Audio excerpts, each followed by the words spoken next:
Good evening, Warriors! Back with another episode of Vigor Warriors 2 and the 1% Club. Hope you guys are doing well this evening.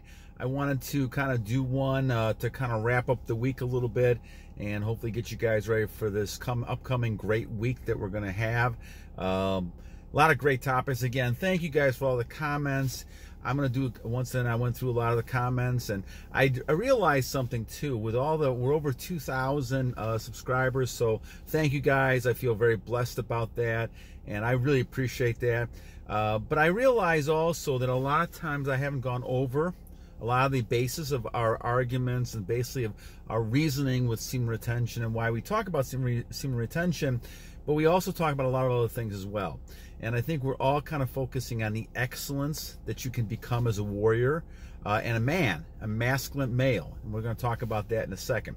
But I realized that in a lot of the comments and interactions with a lot of you guys on there. So I want to kind of focus a little bit of that on a topic today. But thank you guys. We're over 2,000 and it's just greatly appreciated. A lot of great topics that we have in the future for the next week and 2 weeks. And please continue to do that. Whether you agree or disagree with what we're talking about, I love the ideas and love the interactions that we have. So a few shout outs. I'm going to also put these in the descriptions. But Marco, I look like I'm 40. That's tremendous. I'm 61, guys. So I appreciate that comment a lot. That's one of the reasons why I want to talk about this, because I've had a lot of comments like that. And I think it's important to kind of focus on what the relationship is between retention and the Fountain of Youth. You know, we've talked about this book so many times when it comes to the Fountain of Youth. And Peter Kelder type of book that we're going to focus on. But I'll go over it a little bit, why we focus on this and why we have that sort of thing in a few minutes here. Let's see. High energy, just me. Thank you, my friend. Once again, I think that the combination of all these things we're talking about gets you to be strong as a warrior. So what else do we got here? Indigo Sage talking about vasectomies. I don't know too much about that relationship with vasectomies and semen retention. Obviously, you're not releasing, so we're going to talk about that. I'll do a little more research on that. I'm not positive about that. Money Masuro 7 talks about, will I retain for life? You know, I'm shooting for 12 years right now of no release. That's what I'm shooting for. I want to get closer to God. My reasoning and understanding to a lot of research is indicating that's how you get closer to your Lord.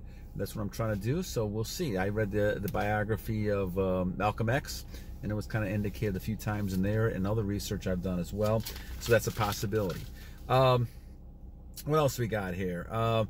Lee from UK, very good.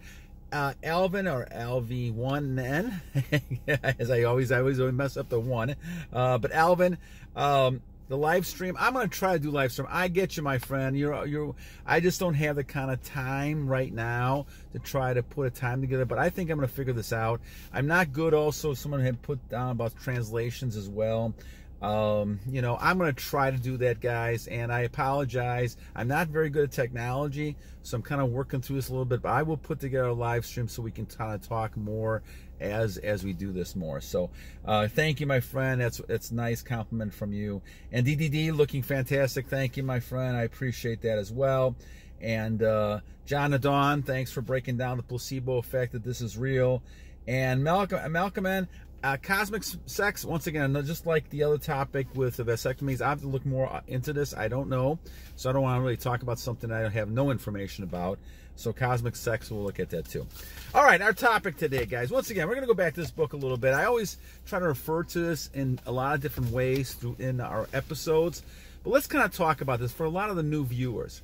So we started about 1.5 years ago on this, and the reason I'm doing this is because my life changed a lot back in 1998.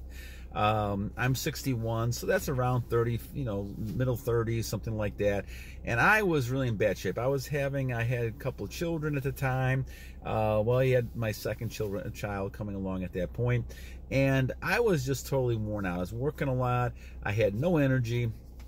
And I was releasing, you know, and I released for many, many years, you know, and not realize it, because this is what I learned through the doctors and the medicine and everything we talked about, that you have to release and do all these type of things.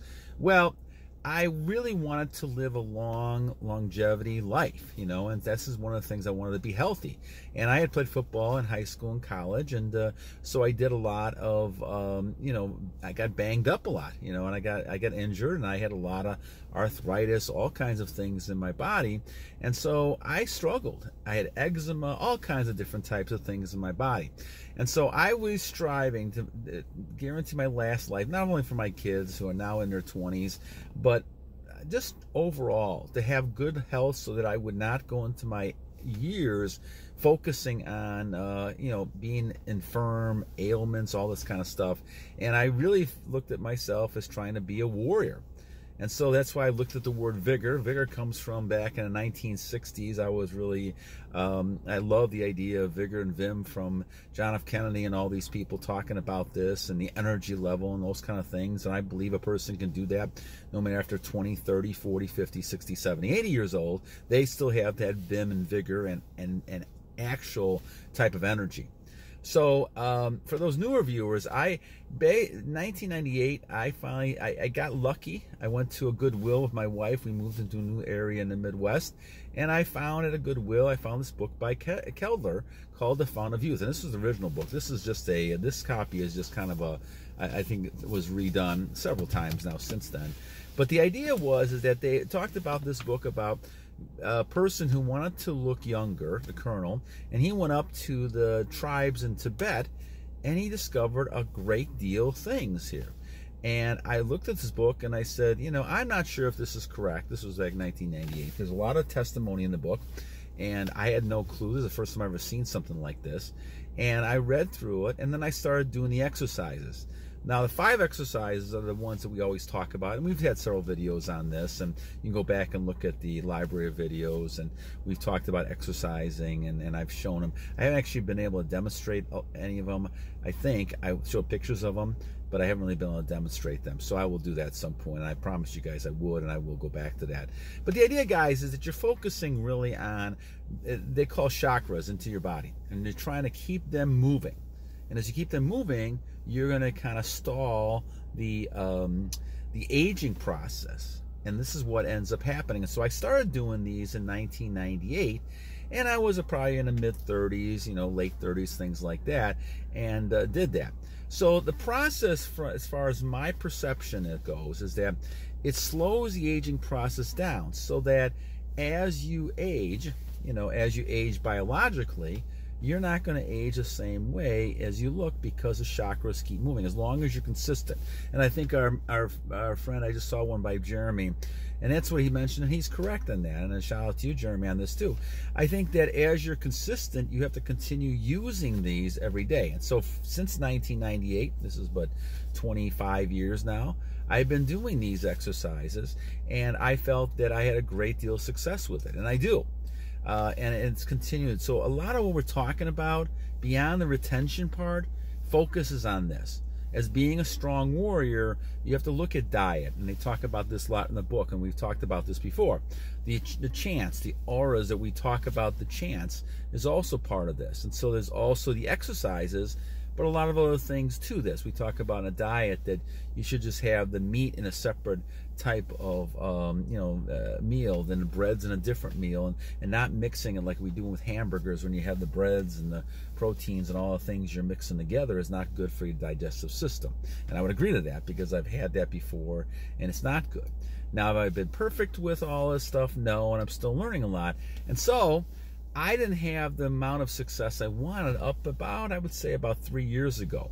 Now, 1,000 days, precisely 1,000 days. And so I said, okay, there's a 6th rite in this book that talks about, transmuting, or at that time, moving energy up your system when you get excited and when you get aroused. And so I didn't know a lot about semen retention. I didn't know the concept. I know it's been around before I started looking into it. For a number of years, maybe late 2000s, 10 or 8 or something like that. And so I came upon this idea and saying, okay, semen retention is a very interesting idea. And so then I started looking at the book, and the book in number 6 talked about the fact that you can become a super powerful human by basically kind of refraining from sex and being able to move that energy up through the exercise. Now, he didn't call it transmutation. Napoleon Hill did in his book Think and Grow Rich in chapter 9, I believe it is, chapter 9 or 11, and he did that. But I didn't see that within this book, and I just know that. So he talked about this in one of the chapters of saying that you have to be ready for that. I wasn't ready for it through the first 57 years of my life. Now I said, okay, that's it. I had my kids. And I'm going to learn how to transmute this energy. Doesn't necessarily mean that you can't have interactions, with females, and my wife in this kind of case. I mean, we'll talk about that. I think a number of people mentioned about, can you actually, have sex without releasing? And I believe you can. But the thing you have to realize is that the purpose of releasing, in my opinion, is procreation, not for pleasure. And I think that's a big difference that I've changed to. So as I adapted to this, I basically said that I'm going to try this. And I can't tell you the amount of benefits I've had over the last 1,000 days. Phenomenal. This is just tremendous energy, tremendous ability, but you have to be able to transmute it. So I kind of focus a lot on these topics of semen retention and things around this. But just so you guys know, that's the basis we've always been talking about. The idea that we talk about here is trying to get each one of our warriors to the best that they can be. I don't care if you're 20, 30, we have a lot of viewers between 25 and 34, 30, 40, 50, 60, 70, 80 years old. I will keep doing this until I'm around, talking about this idea, and I focus on semen retention because retention is the baseline of self-control and discipline. And in order to do these rites and doing this fountain of youth stuff, that you have to have a level of self-discipline and control. And once you do that, then you're able to repeat these behaviors over a consistent period of time, and you add to it the other things, like, for instance, I take only cold showers now, and it revitalizes me every morning.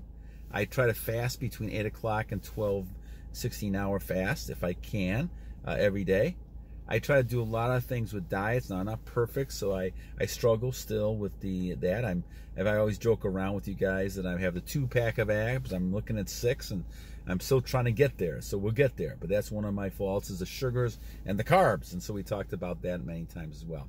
But for a lot of those new viewers, and we have a lot of them, I want to just make sure I kind of update a little bit. Please go back and look at a lot of the videos that we've done. There's actually some that actually talk about, in the title, the Fountain of Youth. There's also a number of ones that we talk about indirectly. We always talk about the diet, and I always try to bring this book up because I feel that this is a foundation of the way that I have changed since 1998. And I would hope that you guys look at this and look at the book. I know I've had several people asking me about the book, and so I try to address it when I see it. And so, like I said, but it permeates through a huge part of what we talk about. Because the idea, guys, is that you should be able to have superhuman power for years. I don't believe that a warrior should die at 40, 50 years old. I don't believe a warrior should be dying at 60, 70 years old. I think if you continue to hold your energy, transmute it, keep those vitamins, keep those things within yourself, you should live a great, fruitful life. And the abundance is there. Now, once again, to procreate, that's one thing. But why in the world would you sit there and waste all your energy throwing it out there for just pleasure? The pleasure and happiness comes from the longevity and the happiness of your life and living a great life. And as you guys attest to, retention, transmuting, using the exercises to transmute, all the things that we talked about in Kelder's book, other types of ideas. I like to bring other things into the mix and discussions as well. All those things make you a youthful warrior. And I feel like I'm 25 years old. I may be 61, but I feel a tremendous amount of energy. And a lot of that comes from these 6 exercises, but it comes from the semen retention as the foundation, because that's what's pushed me over to do this. So I highly, highly recommend, guys, that you do this. And I think I'll title this whole thing talking about, staying young with semen retention. Because the whole thing is, that's what you're focusing on. you're focusing on the whole idea of how can I better become the best person I can become. And semen retention is a big part of that. But as well as that, other things we're talking about. Semen retention, we've always talked about, is a foundation. You start with that self-discipline. You do the exercises continually. Not only Kendler's, but other exercises. I do weight training, other things like that too. The diet, the spiritual types of things. You got to have a balance between spirit, physical, those type of things. These are all important when it comes to the final thing. So I know this is a little longer, guys, but I wanted to, I realize as I'm going through this that I need to kind of go back to the starting point. And so you guys see where I'm at. This is really not about me. You know, I don't really kind of have any kind of ego in this type of thing. I really do these videos. I want to share these with you guys so that you guys have some ideas. Don't make the same mistakes that I did for 47 years. Even though I had good success with the Fountain of Youth book and the exercises, now I have tremendous success only because I've gone to the semen retention. And that's number 6, in my opinion, in the exercises. All right, my friends. So a shout out to all you guys. Thank you guys for doing great things. And I appreciate everybody talking about, you know, how young I look. That's a great compliment to me. Like I said, I just continue to have fun and talk about this stuff because I think it's changed my life tremendously. And I hope these type of things can kind of help you guys, you know, become the best men you can become. We need a lot of men out there. We need warriors out there. The way the world is right now, we need masculine men to protect, to provide, and we need to continue doing that. And so whether you're 15, 20, 25, 30, 45, 50, 60, 70 years old, the battle is continuing, and we can all be in the same unit with this. And though we own 1% right now, we're going to move quickly to 2% and keep going and take over this revolution and get away from all this nonsense that's been plaguing us for the last 100 years. All right, my friends. So you guys have a great night. We'll talk to you tomorrow about another one. Hope you guys have a great evening. And remember 2 things. First of all, every day is a great day to a great warrior. And second, continue to battle on!